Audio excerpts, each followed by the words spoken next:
نار لم تحرق إبراهيم، وسكين لم يقتل إسماعيل، وبحر لم يغرق موسى، وحوت لم يأكل يونس. قل لن يصيبنا إلا ما كتب الله لنا.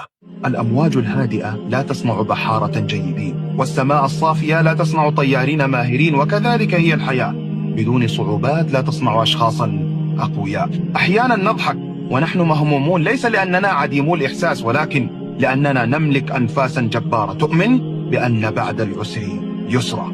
الحمد لله، لا يؤخر الله أمرا إلا لخير، ولا يحرمك أمرا إلا لخير، ولا ينزل عليك البلاء إلا لخير.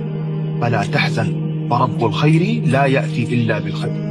إن كنت لا تملك شخصا مميزا في حياتك فلا تحزن، فقد تكون أنت الشخص المميز في حياة الكثيرين وأنت لا تعلم.